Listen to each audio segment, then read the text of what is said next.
Okay? But, and I'm gonna try my best not to get myself in trouble today, but I'm not gonna use the term I want to use. But I will say this, okay? Because many of these individuals don't have the cultural richness that we have. They don't have these traditions or these values. And the ones that they have are based on falsehoods and misconceptions. Why would we expect them to be able to appreciate our culture? You follow what I'm saying? And it's not your job to educate them, right?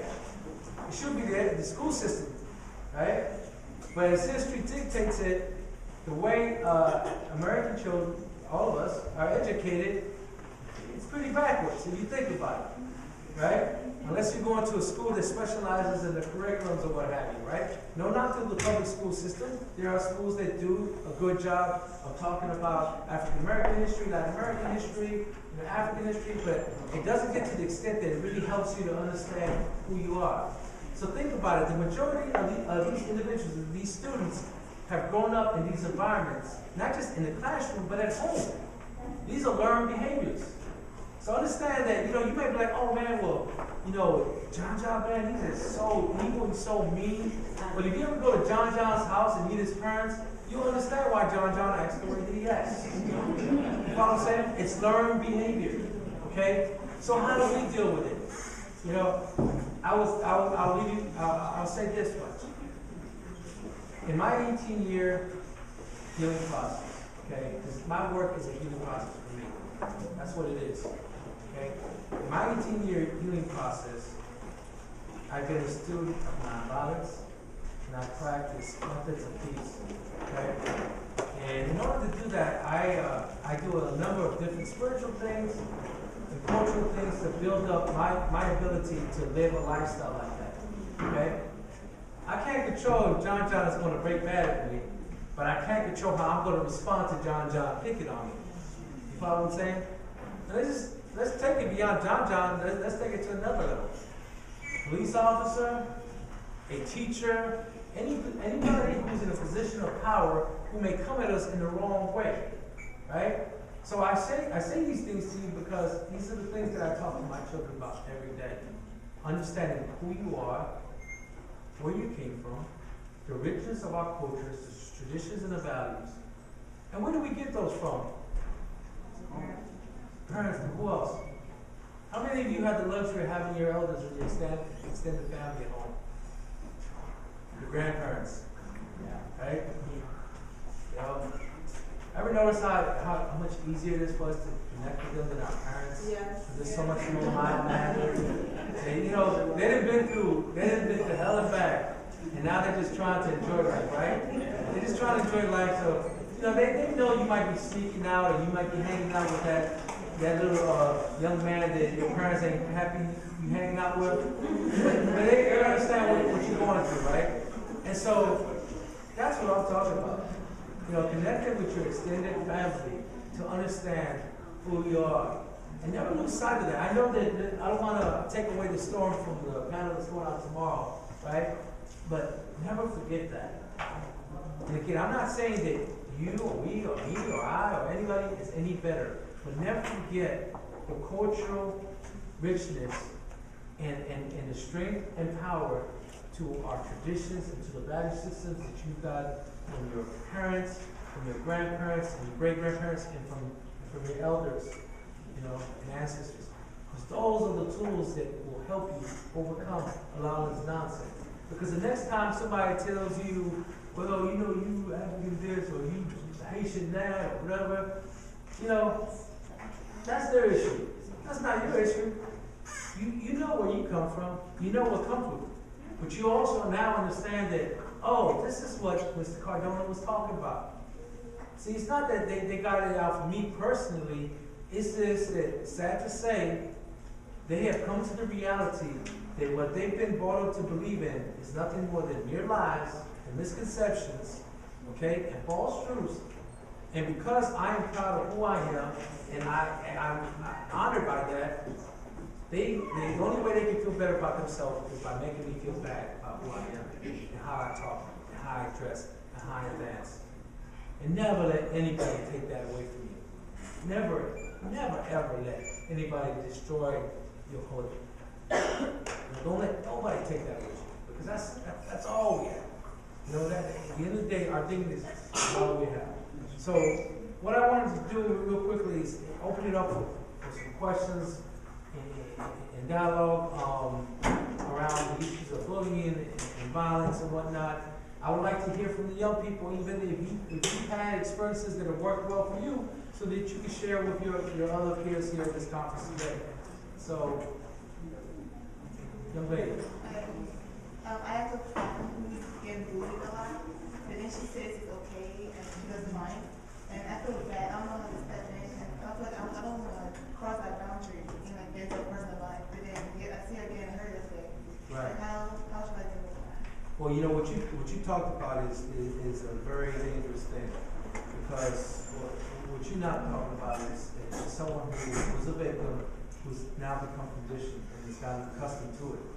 And the only analogy I can think of is someone who is battered, or someone who is in an abusive relationship.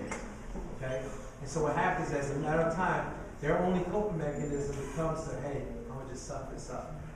I saw that, you know, again, when I first came to the DC area with a lot of the immigrant students. That happened. They just said, well, you know, I just don't want problems. Okay, here, take my money. You know, here, take my shoes, or whatever. You know, I just want to be able to make it to school every day. So, you know, first things first is, you know, trying to bring that, and if she's not open to that, trying to bring it to the attention of somebody in the school who can address that, you know. And young folks, I'm going to tell you something. Just because you tell an adult in your school there's a problem, don't believe that it's going to be dealt with. So what you do with every conversation you have with somebody, all of y'all have emails, right? Well, you make sure you get the email address of that person you talk to, right?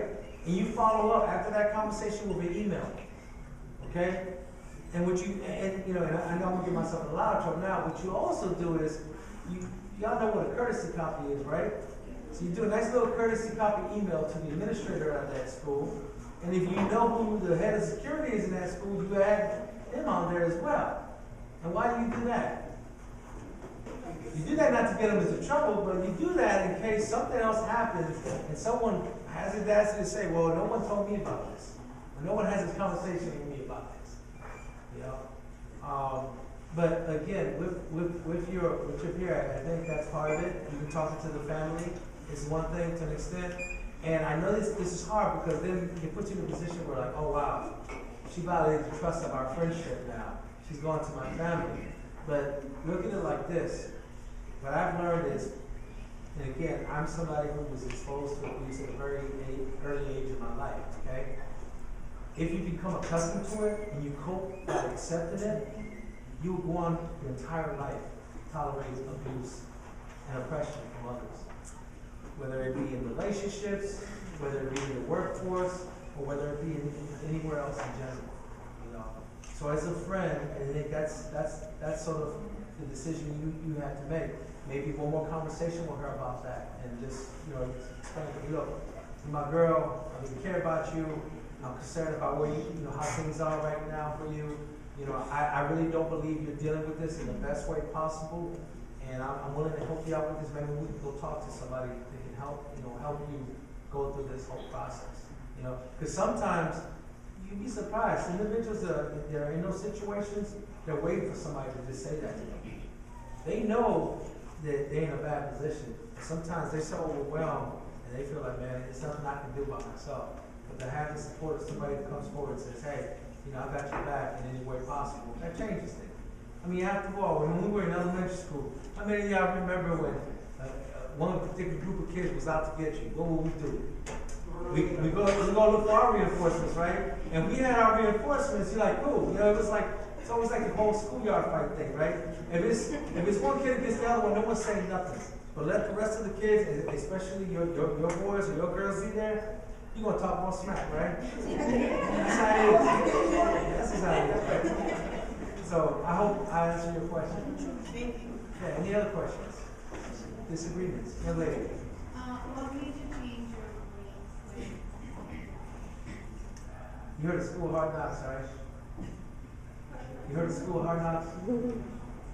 Well, I went through my own school of hard knocks. Like I said, there was many things. There wasn't one thing in general, you know. But I will say one thing that was really essential to me, besides the mistakes that I made, was that I at least had one person, and I still run into this person, who believed in me and who told me the key words. And for adults, I really want you to hone in on what I'm getting ready to say, because this is the most powerful thing, and you just never know where it's going to end up. I had a guidance counselor in middle school who always told me I had potential, and I would do good things, and I would end up, being a good person. I didn't see that, because I was a bad guy, and quite frankly, I was very comfortable being a rude boy. Right? I had embraced that facade deep down inside, and especially there's a lot of young ladies in here today. Okay, and I'm gonna put you to this challenge, okay? Because you have no idea how much influence you have on young men. Many of you already do, okay? But I'm gonna tell you right now, a lot of times, we get caught, it's like, well, this kid's in the gang, whatever, and I was like, nah, this is what we call a schoolyard gangster. Okay, because they're a gangster in the schoolyard, but when they get back home in the neighborhood, they're quiet as a bee, they don't go nowhere, the parents got them in check, and all not, right? But the one thing is, and this is going back to what I was saying, I always noticed the young ladies like the little boys. And so I said, hey, you know what? Okay, so I feel comfortable in this role. And I believe you, young ladies, if you set that boundary, you hold those standards, and you push these young men and say, hey, being a rude boy is not what I'm looking for. I'm looking for somebody with some sense, wisdom, and good decision making, and good judgment. Believe me, they will make the adjustment. Regardless of what Lil Wayne may be singing about, or what Jerry may be singing about, or Gucci Man, or Wale, whatever they say. Actually, I like Wale. But just again, it was a series of things. Incarceration.